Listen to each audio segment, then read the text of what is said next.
Si Sara Duterte ay kumakaharap sa impeachment case sa ikalawang pagkakataon. Taong 2025, inimpeach siya sa bilang na 215 na mga kongresista. At ngayon, no, sisikapin daw po ng Committee on Justice na mapabilis yung proseso. Total, parang wala namang pakialam itong kampo ni Sara Duterte dahil hindi nila kinikilala ang proseso bagamat ito'y ibinibigay parte ng due process. Kaya sabi po dito sa Inquirer.net, the House Committee on Justice is targeting to conclude by April 29 its impeachment hearings on Vice President Sara Duterte as it moves to determine probable cause on the impeachment complaints against her. Backgrounder tayo muli, no? Si Sara Duterte ay hinainan ng impeachment complaint number 1 and number 2 noong February 2, 2026. Impeachment complaint number 3 noong February 6. Impeachment complaint number 4 noong February 18. At ang apat po na yan ay inilagay sa business order kaya naman kinalaunan tinugunan ng Committee on Justice at sa kauna-unahang pagkakataon laban sa Vice Presidente for impeachment, nagkaroon ng Committee on Justice hearing. Ito po yung March 2 kung saan i-determine rito kung sufficiency in sufficient inform yung mga impeachment complaint laban kay Sara Duterte. At ganito yung nangyari noong mga oras na yon. Yung impeachment complaint number 1, sinet aside po ito sa bilang na 22 against 10. Bumoto ang 22 at ang gustong maideklarang sufficient inform ito, 10 lamang, talo sila. Kaya sinet aside po ito dahil po sa paglabag sa 1-year bar rule. Yung impeachment complaint number 2 naman ay automatic na winidraw na lamang. No, nagkusa yung mga proponent or complainant at susuportahan na lamang po nila yung impeachment complaint number 3. Kaya ang nangyari, ang determinasyon ng sufficiency inform ay nakakuha po ng unanimous decision sa members ng Committee on Justice, not even ang sumusuportang miyembro na para kay pabor kay Sara Duterte, hindi pumalag. Sufficient inform ang impeachment complaint number 3 at number 4 the following day and the other day, March 3 and March 4. O diniklara naman na sufficient in substance. Ano ang dahilan? Kasi meron pong tinatawag na sapat na alegasyon, no? Ano yung mga sapat na alegasyon na yon? Pagbabanta sa buhay ng Pangulo ng Pilipinas, ng unang ginang, Lisa Marcos, former Speaker Martin Romualdez. Ang hindi maipaliwanag na yaman di umano ni Sara Duterte. Ang hindi pagsunod sa mga requirements ng Statements of Assets, Liabilities, and Net Worth or SALN. Ang di umano'y panunuhol at hindi tamang paggasta ng confidential funds. Ang mga alegasyon na yon ang dahilan kung bakit sinabing sufficient in substance. No? At dahil nga po nadeklarang sufficient in substance ito with a majority, super majority votes, 54 against 1, natatanging isang kakampi na bastos na kongresista na si Bong Suntay ang pumabor dito kay Sara Duterte. Naglabas na ng notice na hindi lalagpas sa 10 araw ang Committee on Justice para sumagot itong kampo ni Sara Duterte. Lumipas ang mga araw, magtatapos ang 10 araw sa ika-15 ng Marso pero nag-fall po ito ng Sunday kaya automatic mag-move to Monday. Akala natin hindi na sasagot ang kampo ni Sara Duterte. Sumagot past 4 in the afternoon sa pamamagitan ng ad cautelem reply. O sumasagot sila pero nire-reserve po nila na kukwestiyonin nila ang legalidad, proseso na yan sa korte. At ganun nga ang ginawa nila kinalaunan, di ba? Pero ano ang nangyari? Dahil nga po ad cautelem reply, general denial ang nangyari, walang specific denial sa mga alegasyon ay binabato kay Sara Duterte, yung complainant hindi na po sinagot sa loob ng 3 araw. Instead, nagmanifest sila na hindi na sila sasagot. At dahil hindi na nga po sila sumagot, wala na rin yung rejoinder for 3 days. na dapat pabor para kay Sara Duterte. Kaya noong March 18, nagpatuloy ang hearing. Dineklara naman na sufficient in grounds yung mga reklamo dito po kay Sara Duterte. Kaya ang nangyari, March 25, nagkaroon na ng mga preliminary matters hearing. Sinet kung ano yung rules. Ang dami mga objections na nangyari pero hindi nanalo dahil majority wins eh. Collegial body ang Committee on Justice. Kung sino ang majority, siyang mananalo. Hindi umubra hanggang sa huli, nakapag-issue ng mga subpoena duces tecum and ad testificandum sa iba't ibang personalidad at mga ahensya ng ating gobyerno. At isa po dyan, si Ramil Madriaga, na pilit nilang sinisira ang kredibilidad. Napakarami ng puntos ang napag-usapan natin dito. Pero pagtukuyan natin ngayon itong kumakalat na mga impormasyon na paninira ng mga Duterte supporters laban kay Ramil Madriaga at sinasabing wala daw mga motor na hindi daw totoo itong mga motor na sinasabi ni Ramil Madriaga. Pero pinatunayan na po iyan ng mga supporter ni Ramil Madriaga at ipinakita yung mga motor. At katunayan, may mga ORCR pa ito. At yan ay kinumpirma ni Congressman Terry Ridon sa balita nga po ng 105.1 Brigada News FM Manila. Kinumpirma ni House Committee on Public Accounts Chair Terry Ridon na lahat ng sasakyang nakapangalan kay Ramil Madriaga na itinuturong bagman ni Vice President Sara Duterte ay nakatala sa records ng Land Transportation Office. Kaya pala nakikita natin si Sara Duterte noon na naglilibot sa pangangampanya gamit-gamit ang motor. Ito pala yun. Lumabas ito kasunod ng affidavit ni Madriaga kung saan sinabi niyang ginamit umano ang 25 million pesos na ibinigay ni dating Pangulong Rodrigo Duterte noong 2021 para bumili ng mga motorsiklo at iba pang sasakyan na ginamit umano sa operasyon ng grupong sumusuporta kay BP Duterte. Kabilang sa mga binili umano ang Harley Davidson at Ducati motorcycles na nagkakahalaga ng milyong-milyong piso, pati na rin ang mga Yamaha NMAX units para sa kanilang grupo at isang Toyota FJ Cruiser, pangarap ko yun na ginamit umano sa pagkuha at pagbiyahe ng sinasabing confidential funds noong December 2022. Baka sabihin niyo hindi totoo yan. Ito yung mga motor na sinasabi dyan eh. No? Yan yung mga Ducati, Harley Davidson. No? Yan, no? Sabi ng mga Duterte supporter, hindi totoo yan. Ang pinalalabas pa nila ngayon, produkto daw ito ng kidnap or ransom activity nitong si Ramil Madriaga. Magkakaalaman tayo. No? Kasi kayo nag-aakusa, si Ramil Madriaga nag-aakusa. Ang pinagkaiba lamang, si Ramil Madriaga, merong mga dokumentong ipapakita at ang pinakamabigat dyan marahil yung waiver fee na kanyang ginawa para po bulat-latin yung mga bank transactions na meron siya. Na di umano'y ang nag-open talaga ay ang mga tauhan ni Rodrigo Duterte during the time na presidente pa ito.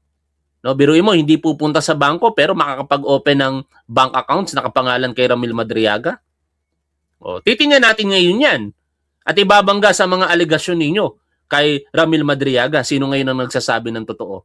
Mas madaling mapaniwala ang publiko kapag nakakita ng mga ebidensya. Pagka nakita natin ngayon, ito pala yung laman ng mga bangko ni Ramil Madriaga, tugma sa mga sinasabi niya, yari kayo. Ngayon, nangyari ang March 25 hearing, tapos nangyari ang April 14 kung saan nag-testify na nga itong si Ramil Madriaga sa pamamagitan ng pagbasa ng kanyang supplemental affidavit. No? Sa pagbasa niya ng supplemental affidavit, maraming mga wala namang kaugnayan sa impeachment na kinakaharap ni Sara Duterte.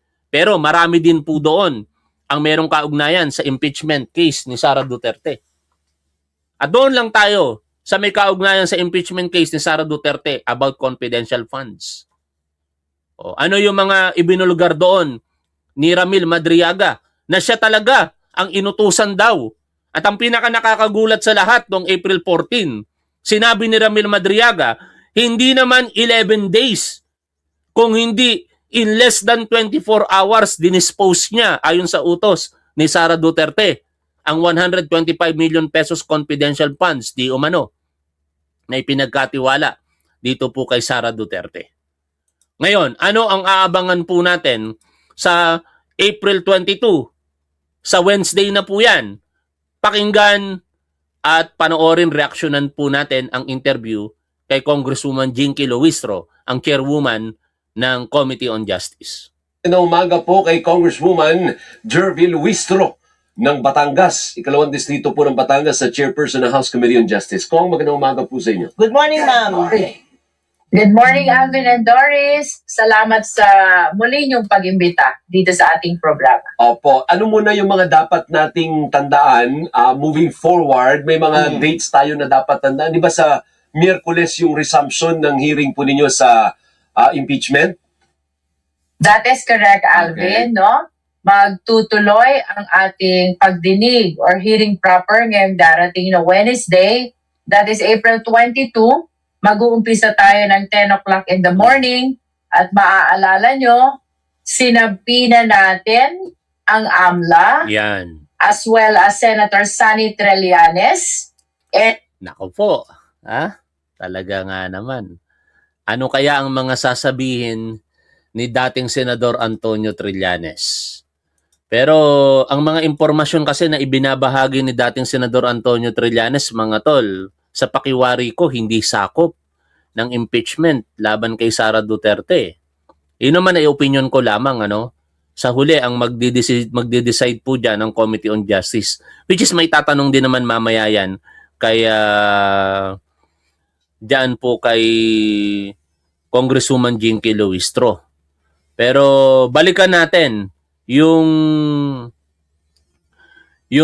bahagi na yan na baka muling banggitin ni dating Senador Antonio Trillanes. Ito yun, mga tol, no? Mga alegasyon ni Trillanes na ang pamilya Duterte daw po from 2007 to 2015 ay tumanggap ng mga dividendo mula sa illegal na droga. Ang total po nito ay mahigit sa 2 bilyong piso. Naglabas-pasok sa mga bank accounts nina Rodrigo Duterte, Sara Duterte, Sebastian Duterte, Celito Abansenya, Paulo Duterte, even sa ating programa sa kauna-unahang pagkakataon, sinabi ni dating Senador Antonio Trillanes, kasama daw di umano itong si Kitty Duterte. O, pakinggan natin, balikan po natin ito. So, ito po ang sige, doon po sa mga unang slides muna. Ayan. So, ito po yung mga bank accounts na nakalat ko po ito noong 26. Ito kaya ang maririnig natin? No? Ang mahalaga kasi dito, mga tol, madinig natin muli sa harapan ng publiko After all, clarificatory hearing naman yon, no? Kung hindi naman ito kasama, definitely hindi ito masasama sa articles of impeachment. Pero dapat malaman din po ito ng taong bayan. 16, tapos ito po ay na-validate na ng ombudsman na kaparehas nga nung naisumite ng AMLAC sa kanila. Oo. Sabi ng manonood natin, meron sa complaint ang unexplained wealth. Pero ang totoo po kasi, mga tol, kung meron man unexplained wealth, dapat ang unexplained wealth po na yan ay nangyari sa panahon ng panunungkulan ni Sara Duterte bilang Vice Presidente. No? Huwag tayong malito doon, mga tol. Kung merong unexplained wealth si Sara Duterte, nang siya po ay hindi pa Vice Presidente, hindi po yan makakasama sa impeachment case laban kay Sara Duterte. Probably, in a separate case, criminal in nature, pwede po yan. No? Kaya nga sinasabi ng isang dating presidente ng IBP, si Atty. Canyosa, na pwedeng maging state witness itong si Ramil Madriaga for that matter, ano? Yung mga criminal cases. Again, wag tayo makonfuse doon, mga tol. Ang mga tagong yaman ni Sara Duterte, kung sakali mang totoo, dapat ito po ay nangyari sa panahon ng siya po ay nanunungkulan bilang Vice Presidente na. Para lamang for purposes of impeachment case. Pero sa mga criminal actions na posibleng mangyari sa hinaharap laban kay Sara Duterte, ito pwede na po itong makasama. Kaya ano po tayo, kumpiyansa po tayo sa provenance nitong dokumentong ito. So, sige po, next slide. Ito po yung mga iba't ibang mga pumasok na pagkapirahan kay accounts ni Duterte. Tapos, sige po, next slide. Ayan. So, ang total po ng mga credits na pumasok ay 2.4 billion. No? Ngayon, 2.4 billion pesos ang sinasabing ni Trillanes, akusasyon niya laban sa mga Duterte. At makikita natin yan, mga tol, sa mga dokumentong dadalhin ng AMLC. Kasi kasama po sa mga sinabina. Ito, kababanggit lamang po dito ni Congresswoman Jinky Luistro, ang AMLC, kasama sa sinabina. Si dating Senador Antonio Trillanes at iba pang mga ahensya ng ating gobyerno na babanggitin niya po rito sa interview na ito. And in addition to these resource persons ay ngayong darating ding Wednesday, masasalang naman itong Ombudsman, BIR at SEC. No? So we are anticipating at least 5 resource persons for our hearing this coming Wednesday. Alvin. Yung Madriaga po ba ay muling mag-a-appear sa Wednesday o hindi na po? Well, we did not provide him any invitation or subpoena. At kung muli ba nating ibabalik si Madriaga, that will depend on the decision of the majority of the members. As of now, wala naman tayong naririnig na request from the justice members na muling imbitahan si Ramil Madriaga. Ayun. Opo. Pero, Yung kay Senador Trillanes po, kailangan bang bitbitin na niya yung mga sinasabi niyang dokumento? I understand that the subpoena that was issued to Senator Trillanes is both ad testificandum para sa presence niya at saka duces tecum for him to produce whatever documents he has in line with the allegations in the impeachment complaint. So yes, Doris, no? So kung merong affidavit si Senator, ito ay ina-anticipate din natin na iprepresenta niya before the Justice Committee this Wednesday. Congresswoman, ano po yung essence ng mga inimbita ninyo this Wednesday? Ano yung isisiwalat nila? At ano ang kahalagahan noon sa impeachment proceedings laban sa pangalawang Pangulo? Etong mga resource persons na scheduled on Wednesday, Alvin, if you will observe, sila ay relevant pagdating dun sa allegations ng unexplained wealth and non-disclosure in the SALN. Yan na, binanggit. Tama yung obserbasyon ninyo, mga tol. Unexplained wealth ang isa sa dahilan kung bakit nandiyan si dating Senador Antonio Trillanes sa April 22. But make no mistake about it. Alam naman po ito na mismo ng mga Committee on Justice. At dito nga matatakil yan sa katanungan na lahat ng mga kayamanan, kung merong mang tagong yaman or ill-gotten wealth itong si Sara Duterte, kung ito po ay nakuha niya sa panahon ng hindi pa po siya vice-presidente, hindi po ito makakasama sa impeachment case ni Sara Duterte. Pero syempre, magkakaalaman tayo dyan sa Wednesday. No? Yan naman ay sinasabi ko lamang base po sa mga napapanood ko din, ng mga interview ng mga legal experts at mga binabasa ko rin naman sa sarili kong pangunawa. Tuloy po tayo sa pakikinig po dito. Which constitute betrayal of public trust, no? So, nandyan si Ombudsman with regards to the SALN of the Vice President. Darating si Senator Trillanes with regards to the allegation of unexplained wealth.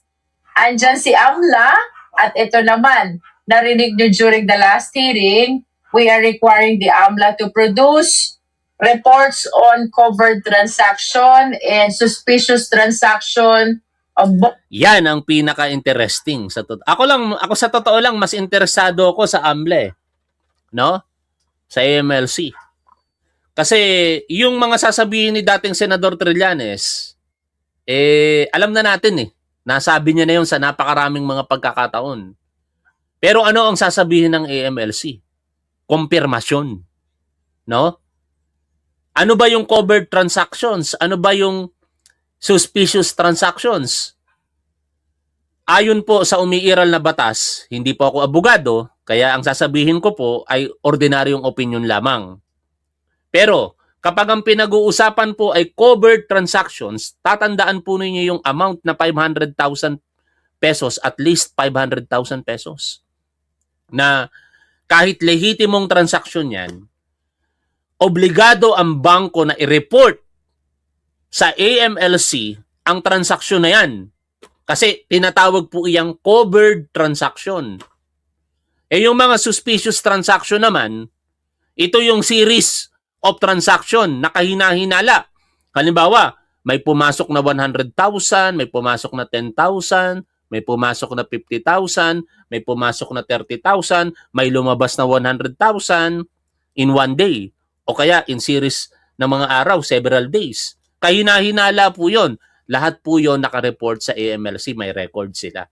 Kung may mga ganyang pagkakataon, either covered transactions or suspicious transactions na nangyari sa mga financial records ng spouses na Sara and Mans Carpio Duterte,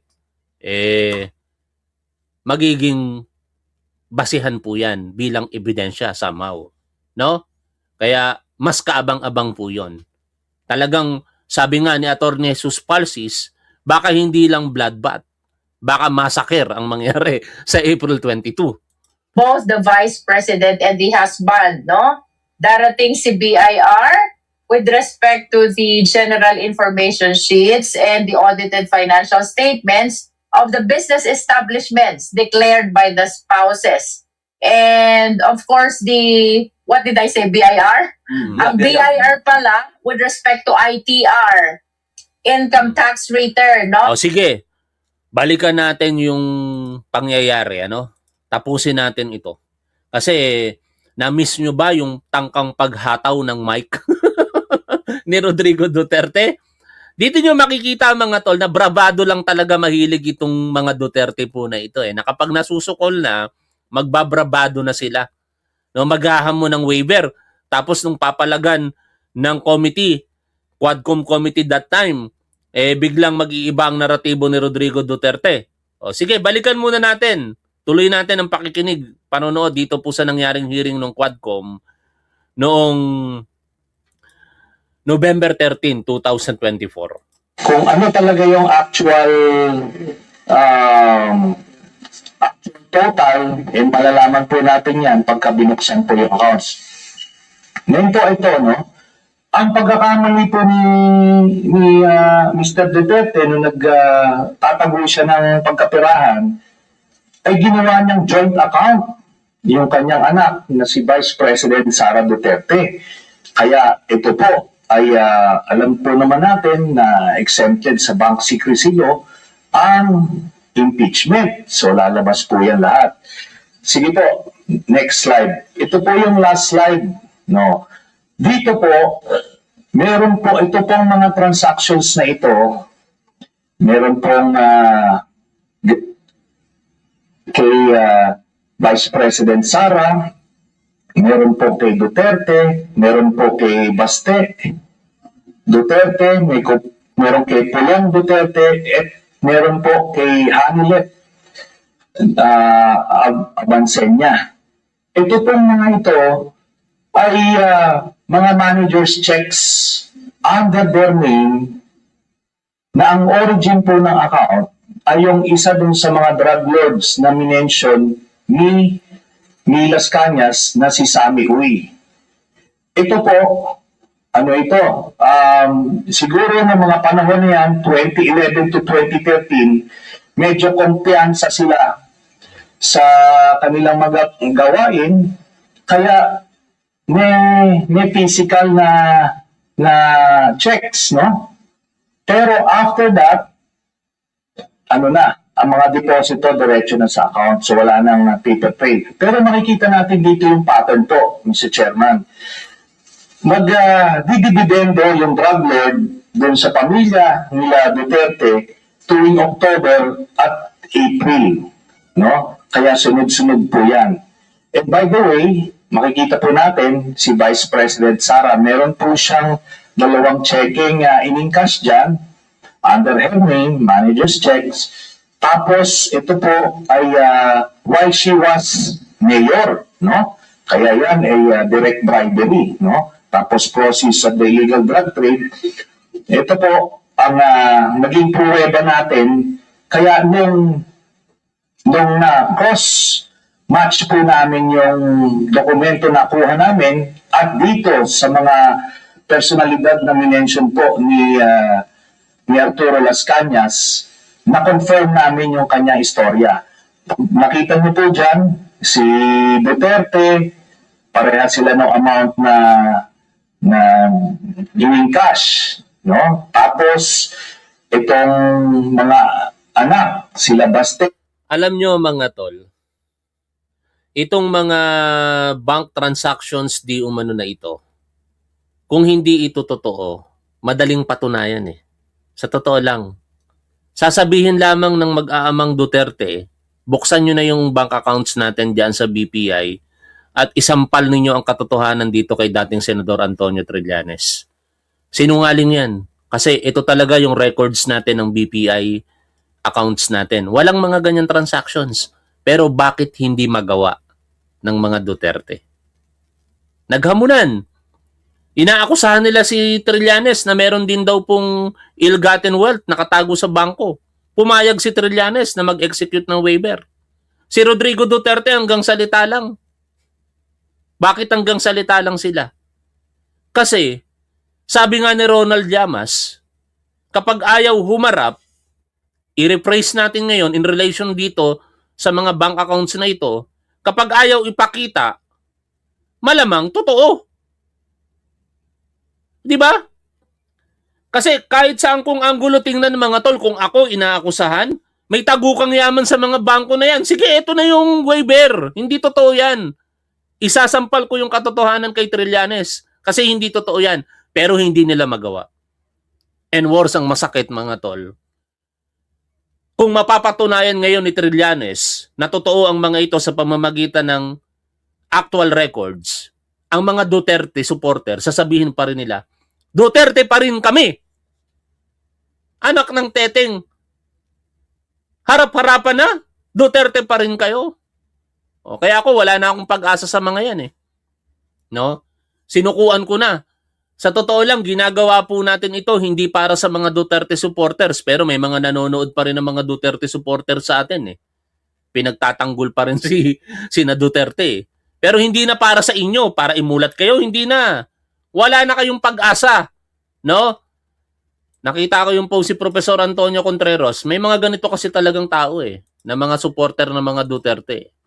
Oh, sabi dito, sabi ni dating Senador Antonio Trillanes, may mga kababayan kasi tayo na talagang siguro kahit bumaril sa gitna ng EDSA itong mga Duterte family, Duterte pa rin sila. Ganoon katanga mga tol. Alam na nila na mali na ang ginagawa, pero Duterte pa rin sila. Yan ang mga taong ang mahal nila, Duterte. Mas mahal nila ang Duterte kaysa sa Pilipinas, kaysa sa kapwa natin Pilipino. Wala na tayong magagawa sa mga yan. Wala nang pag-asa ang katangahan ng mga yan. Pero, nandito tayo and I am hoping na kayo, mga ate, kuya, nanay, tatay, lolo't lola ko rito, sana ma-share nyo naman po ito sa inyong mga apo. Kasi sa totoo lang mga tol, ang target kong audience dito, ang Gen Z.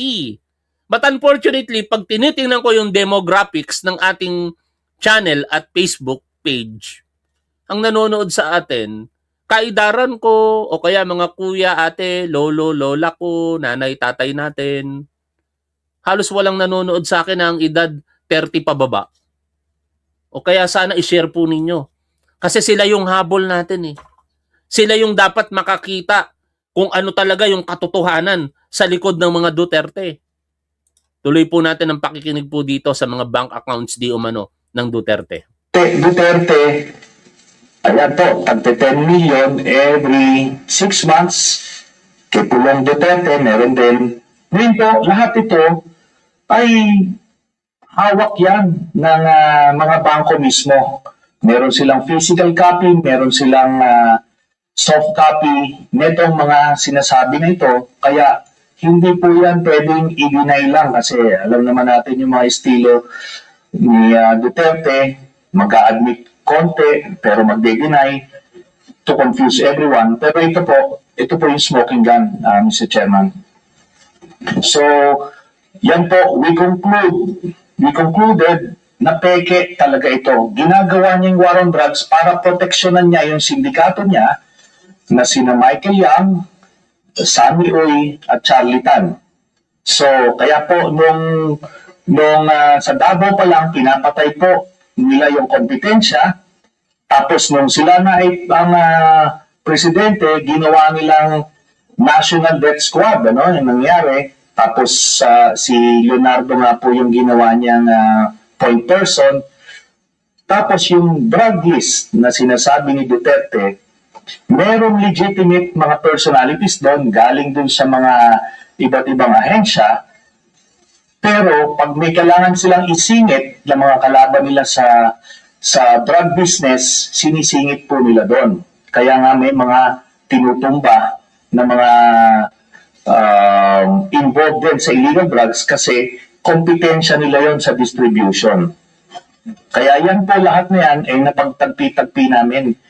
So, kaya that would explain kung bakit protektado si Michael Yang kahit na may report itong si Colonel Acerto. Tapos hindi lang po yan, nung nilabas po yung report na yun, sa sobrang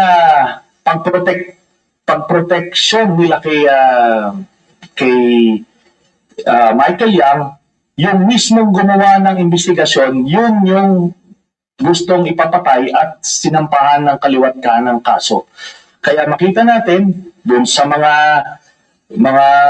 drug lord na hindi kasabwat sa sindikato ni Duterte, ano siya, porsigido siyang patayin, pero doon sa kanilang grupo, itong mga ito na mention, Michael Yang, Charlie Tan at Sammy Uy, protektado hanggang ngayon. Ni nga yung PDEA director ni Duterte na si Wilkins Villanueva, hindi nga masama sa drug list. Magandang strategy itong nakita ko sa comment ni Super Newt Visions, no, mga tol. Sabi niya, anak ko, top 1, 15 years old, pinapanood ka. Gawa ng pag nanood ako sa iyo, naka-speaker akong malakas. Rinig sa katabi kong kapitbahay. Shout out sa mga kapitbahay niyong Duterte supporter. Pero tama yan, mga tol. No? Kasi ang mga kabataan po ngayon, sa totoo lang, wala po silang hilig sa politika. No? Maraming mga kabataan nakapokus sa kanilang mga pag-aaral. Maraming mga kabataan nakapokus sa ibang mga gusto sa buhay, mga games, kung ano-ano mang mga nakakapagpasaya sa kanila. Hindi nila talaga alam kung ano yung totoong nangyayari sa larangan po ng politika, sa governance. No? Kaya kayo na po ang gumawa ng paraan para kahit indirectly napapanood, napapakinggan nila yung mga balita. Kasi sa huli, sila rin po yung magsasuffer, mga tol. No? Tayo, lilipas tayo dito sa mundo na ito kahit paano, nakaraos eh. Ang problema, yung mga anak natin, yung mga magiging anak nila, yung mga susunod na henerasyon, paano na lamang kung patuloy ng mga Duterte? Hindi kawawa sila. Tayo kahit paano, at least sa loob ng 6 na taon, nawala ang mga Duterte. Hanggang 2028 yan, ha? Ako hindi naniniwala na maaagaw nila ang kapangyarihan sa ating Pangulong Bongbong Marcos. At sikapin natin na sa 2028, hindi makabalik ang mga Duterte. No? Kaya ako, focus ako dito sa impeachment. Pero kapag natapos ang impeachment at eventually hindi makonvict si Sara Duterte sa Senado, wala tayong magagawa kung hindi labanan sa paraan ng halalan itong si Sara Duterte. Sa ngayon, dito muna tayo tumutok. At sana napapanood dito ng mga kababayan po nating mga Gen Z. No? Mas marami sila, mga tol eh. Ang dami nilang mga boboto sa 2028. At sana hindi sila maligaw ng landas. Hanggang after noong 2022, si Michael Yang. Yun po ang dahilan kasi binilin po sa kanya ni Duterte. Salamat po.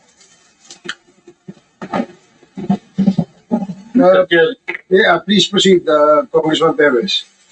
May I Mr. ask Chairman. the former President kung alam niyo po ba na kinasuhan po ni former Senator Trillanes sina Congressman Paulo Duterte, Attorney Mans Carpio. Anyway, lahat naman yan mapapakinggan natin if ever na muling ibalik sa Committee on Justice sa darating na 22, no? Kaya balik muna tayo dito sa sinasabi ni Congresswoman Jinky Luistro.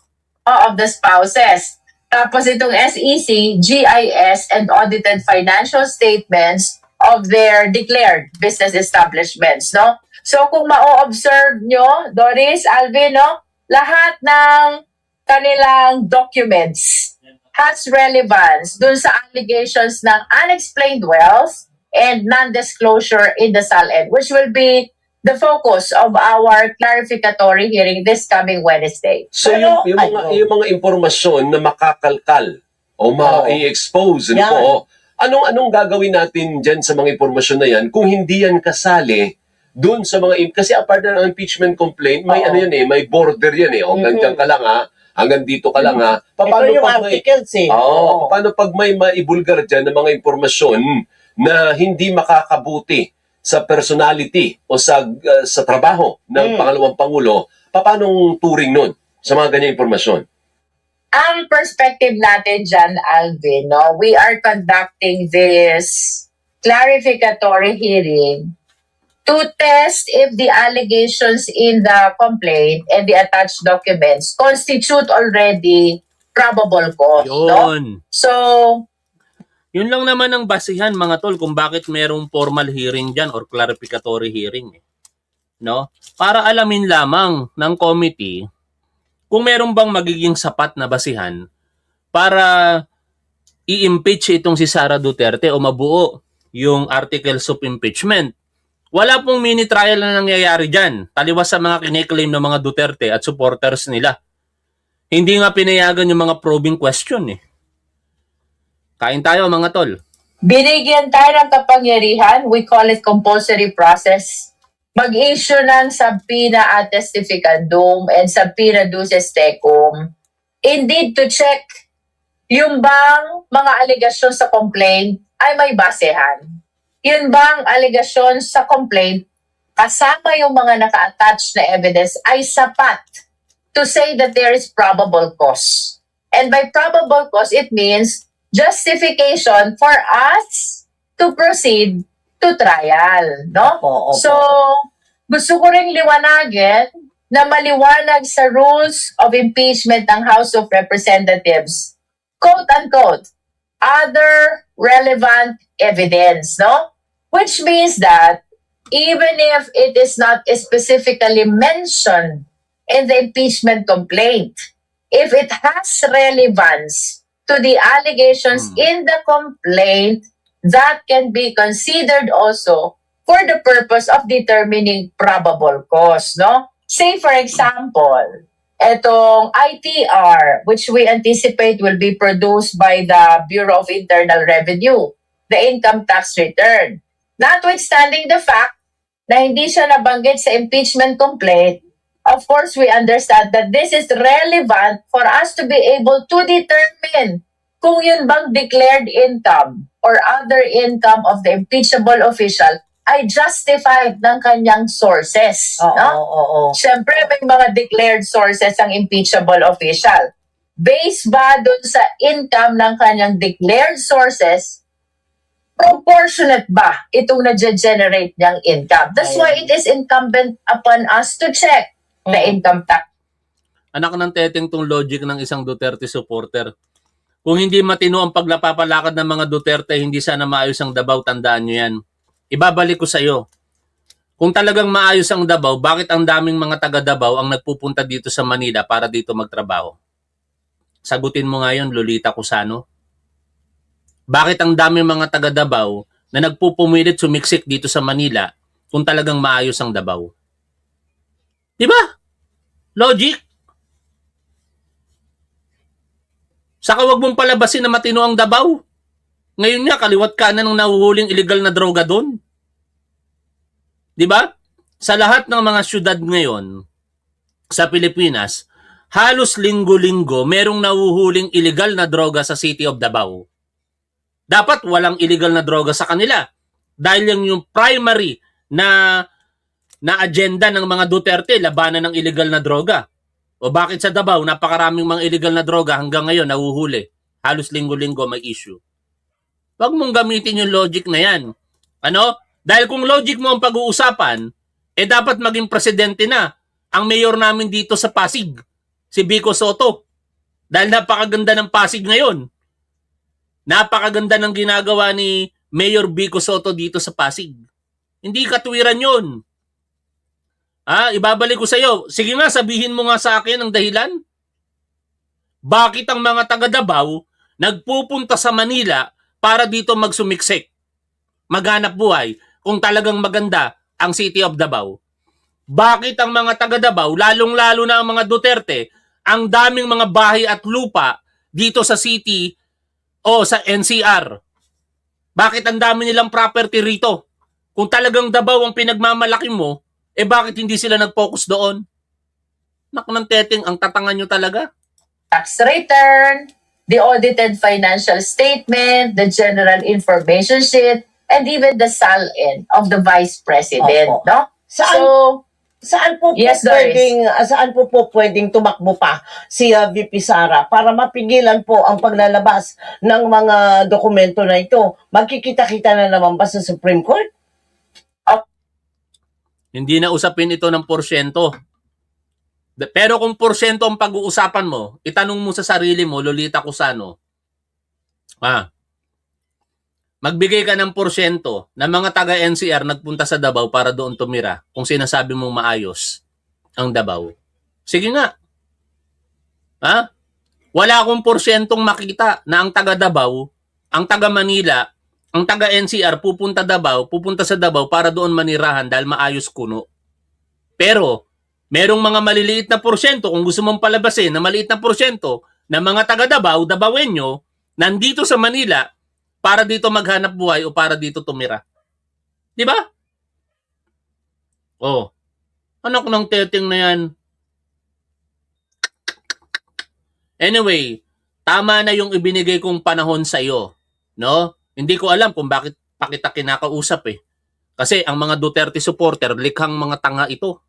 Likas na mga tanga. Hindi na dapat ito kinakausap, mga tol. Nagtaka lang ako sa sarili ko, bakit ko pa pinatulan? Para tuloy akong tanga.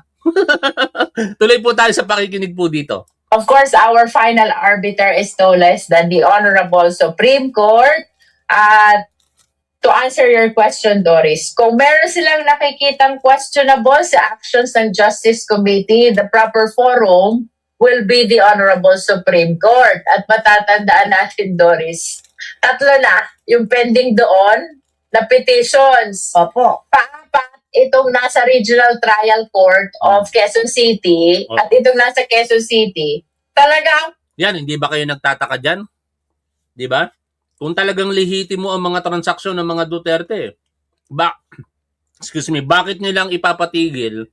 Pasensya na kayo mga talo, inaatake ako ng hyperacidity kaya kumakain ako ng Skyflakes kasi kaunti lang yung kinain ko kaninang almusal mahigit sa 2 oras na, dapat every 2 hours kumakain ako.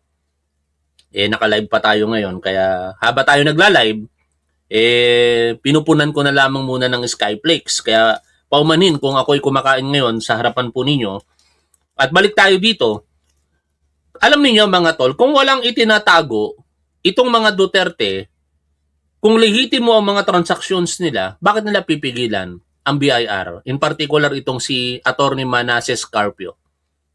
Nagain ito ng petisyon sa Quezon City Regional Trial Court hoping na makapag-issue ito ng TRO at pigilan ang BIR para sumagot sa subpoena ng Committee on Justice. Logic. Logic ang ginagamit ng mga tatanga-tangang DDS Di nyo ba naisip yon? Bakit nila pinipigilan? Kung walang itinatago, bakit nila ipinipigilang lumabas yung katotohanan? ang purpose nito is to prevent the Alam mo, kahit pagmumurahin mo ko dyan, walang magagawa yung pagmumura mo sa akin. Mga tatanga-tangang DDS, manood pa kayo. Salamat, At nandiyan kayo mga tatanga-tangang DDS, hindi nyo alam, natutulungan nyo ako sa ginagawa ko. Sabi ko sa inyo, titigil si Top 1 kapag wala nang nanonood kay Top 1. Nandiyan kayo mga tatanga-tanga. Kung ayaw ninyo sa mga sinasabi ko at kung gusto nyo matigil ako, wag nyo akong panoorin, mga tanga. Pero ang mga manonood ni Top 1 mag-isip. Kaya nga Top 1 eh. Ha? Sa mga tatanga-tangang Duterte supporter, yayabangan ko lang muna mga tol ha. Kaya Top 1 ang pangalan ko kasi literal na Top 1 ako sa board examination. Literal na Top 1 ako sa class namin sa PNP.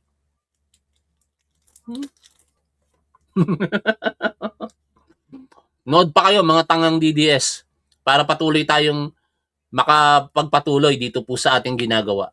Habang may nanonood kay Top 1, patuloy tayong magpro-programa rito. At patuloy nating i-criticize ang mga Duterte sa kanilang mga maling ginagawa sa ating bayan. The production of documents by Hoy, tanga! Kung bayaran ako, patay na ako at ang 10 ng aking pamilya. Pero kung ikaw, kaya ka nagko-comment dyan, bayaran ka, baka mamatay ka. Walang ibang makakapagsabi na vlogger. Katulad ng sinasabi ko. Amunin ko kayo. Nga, sinong vlogger ang makakapagsabi ng mga sinasabi ko? Real talk tayo. Sinong mga vlogger ang makakapagsabi ng sinasabi ko? Uulitin ko. Mamatay na ako, mamatay na ang asawa ko, mamatay na ang mga anak ko, mamatay na lahat ng mga mahal ko sa buhay kung ako'y binabayaran. Kaya bang sabihin yan ng mga sinusuportahan yung vlogger? Hindi nila kayang sabihin yan. Dahil alam nila sa sarili nila na somehow, one way or another, binabayaran sila. the BIR. No? But of course, submitted na sa atin ito during the last hearing, although ngayong darating na Wednesday pa lang mag-representa ang complainant or ang endorser with respect to our BIR commissioner and the documents that he submitted to the Justice Committee. Okay. Isa na lang. Sige, go. Paano kung talagang mag-paninindigan niya? Hindi ko talaga ilalabas itong mga hinihingi ninyo. Sino? Si VP Sara. Yung mga lahat ng hinihingi ninyo, Oo. pipigil. Yung sa akin, Actually, immaterial yan eh. Pero sasagutin naman yan ni Congresswoman Jinky Luistro. Kahit ayaw ni Sara Duterte, which is ganun nga ang ginagawa eh. Kaya nagtataka ako bakit kailangan pang itanong ni Doris Bigoria yan eh. Di ba? Ayaw nga ni Sara Duterte, kaya nga pinipigilan nila eh. Kaya nga kinu-question nila sa Korte Suprema. Una, ang mga abogadong senator ni Israel Tutorion. Pangalawa, ang kampo ni Sara Duterte, legal team niya mismo. Pangatlo, 17 individuals composed of lawyers and private individuals. Pangapat, Attorney Mans Carpio. Yung unang tatlo sa Korte Suprema. Yung kay Attorney Mans Carpio sa Quezon City Regional Trial Court, ayaw nga nila, kaya nga nila pinipigilan. Pero may magagawa ba? Wala. Anyway, tinanong pa rin ni Doris, kaya syempre sasagutin ni Congresswoman Jinky Luistro.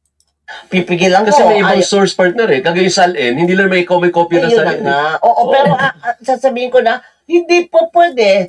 Hihiyaw na naman siya na hindi pwedeng ilabas ang AMLA, hindi pwedeng ilabas ang BIR.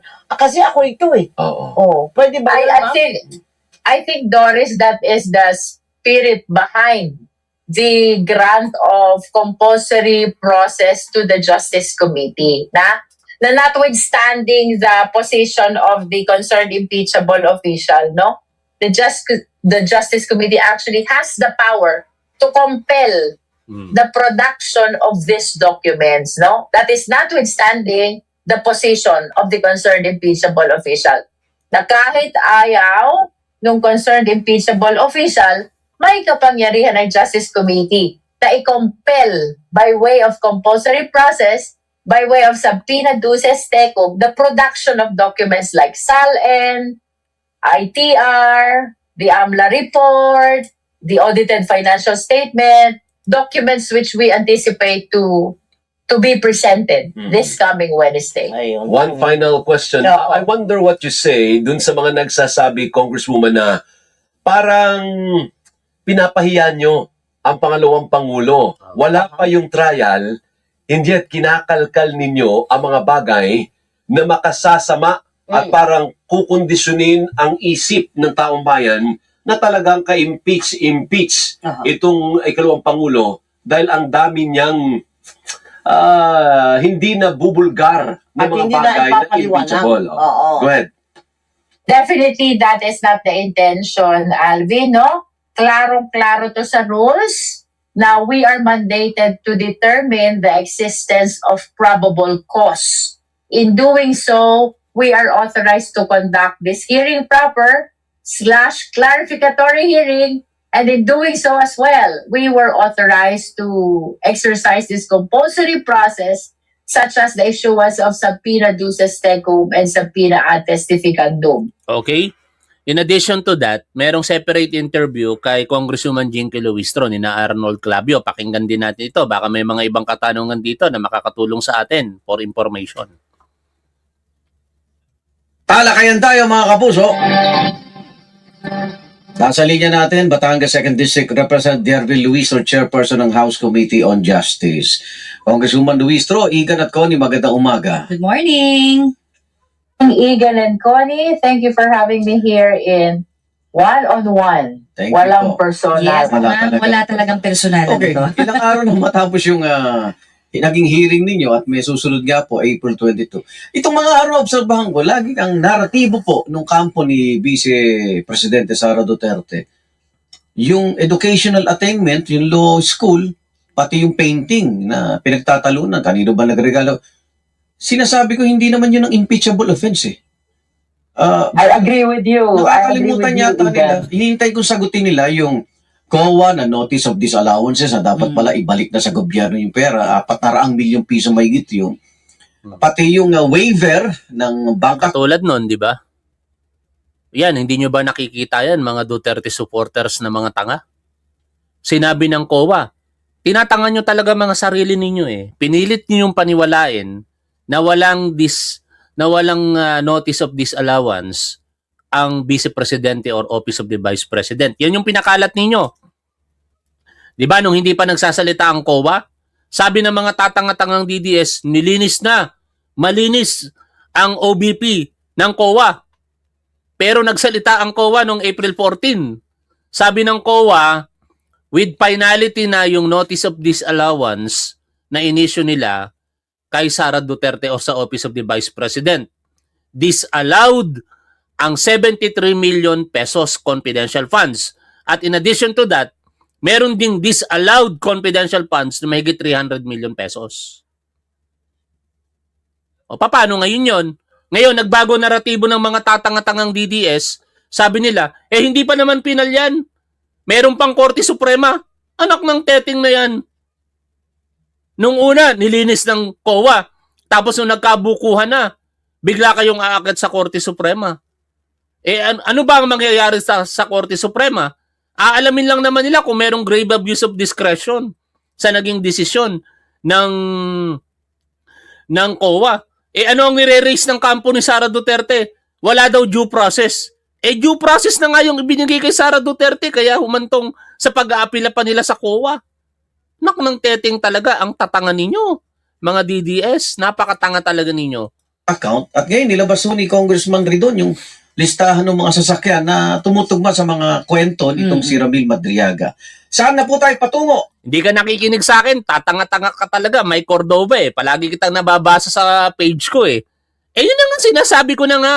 Ang naratibo nyo noon, nung hindi pa nagsasalita ang COA, sabi ninyo malinis ang OBP sa confidential funds dahil ito po ay nilinis na ng COA.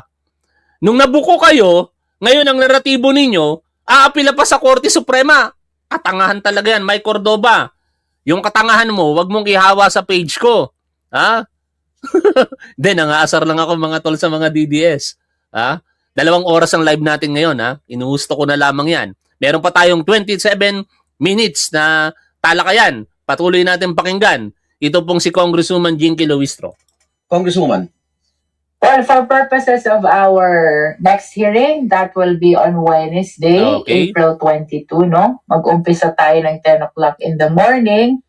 Nasabpina natin ang ombudsman. Mhm. So, we anticipate that they will be presenting the SALN, no? Okay. Nasabpina din natin ang AMLA, whom we anticipate will be presenting the report on covered and suspicious Halos parehas lang. transactions. Nasabpina din natin Egan and Coney ang BIR. Halos the same doon sa naging interview sa kanya ni na Doris Bigoria. Pero pakinggan natin ito patuloy mga tol. Who will be reporting on the income tax return of the vice president and the husband kasi conjugal ito, Tama no? po. And we also issued subpoena to SEC. Opo. This is for the audited financial statement ng mga business establishments nila na dineclare nila both in the SALN and the ITR, no? Mm-mm. And to add, kasama sa ating nasabpina upon the motion of Congresswoman Laila De Lima, ang Nako ng teteng. Paano ako magiging iyakin eh? Nagsasalita lang ako dito. Ganun ako umiiyak. Tatanga-tanga talaga to mga to. Pag hindi iyakin, sasabihin, bakla si top 1. Kanina, merong isa na naman nagpapapansin, bakla daw si top 1. O sige na, umiiyak na ako. Iyakin naman talaga ako mga tol. Pag nanonood lang ako ng drama, nakikita ni Mrs. Umiiyak ako eh. Ano masama sa pagiging iyakin? Ha? Hindi porkit iyakin ng isang tao, duwag na. Hindi porkit iyakin ng isang tao, hindi na kayang harapin ang mga problema niya sa buhay. Hindi porkit iyakin ng isang tao, hindi na responsable. Oh, hindi porkit bakla ang isang tao, hindi na nagsasabi ng totoo. O ano? Ano pa mga DDS? Oh, kung bakla ako, sige, paniwalaan nyo na lang na bakla si top 1. Paano ba yon? Paano? Ganun ba? Ganon? Ha? Sige na, bakla na si top 1. Iyakin na si top 1. Pero patuloy lang kayo manood sa akin, ha? Mga masokista kayo. Galit na galit kayo sa akin, pero gusto niyo akong pinapanood. Natutuwa kayo siguro sa akin habang naiinis kayo. Mga masokista yung ganun eh. ating former Senator, Sonny Trillanes, no? Okay. So, I expect that he will be presented as well in relation to the unexplained wealth and non-disclosure in the SALN. Opo. Apparently, Egan and Coney, ang focus natin in our upcoming hearing will be the allegations on unexplained wealth and non-disclosure in the SALN. You will remember, yung nauna, nag-focus siya sa confidential fund of both the OVP and DepEd. Opo. Itong susunod naman, which will be on Wednesday, we will be focusing on unexplained wealth and non-disclosure in the SALN. Okay, may tanong po ako. Sabihin niyo po kung probing po ako o clarificator. Nabanggit niyo po yung sa AMLAC kasi meron akong nababasang mga legal position o mga pag-question po. Hindi ho ba parang ang AMLAC daw po pag hiningi nyo na yung kanilang record, parang karapatan daw ho yun ng Senado sa trial na po? Tama po ba o nasa House pa rin meron din? Oh, eto, may bumabanat na naman si Mike Cordova. Sabi niya, di walang dami sasabihin kung sa Senado, basura impeachment nyo ha, kung sa Congress sa inyo, sa Senado, sa amin. Sige, so be it. Yun naman talaga. Ako nga, agree ako dyan sa sinasabi mo, Mike Cordova eh. Hindi ako naniniwalang makokonvict si Sara Duterte. Pero bakit kayo natatakot? Yun ang tanong. Di ba? Biruin ninyo, makailang beses ko na itong sinabi. Si Robin Padilla hayagang sinasabi na hindi siya pabor na ma-impeach si Sara Duterte. Boboto siya para i-acquit si Sara Duterte. Si Amy Marcos sinasabi niyang pamumulitika lamang, panggigipit lamang ito. Medyo guilty pa siya dahil siya ang dahilan kung bakit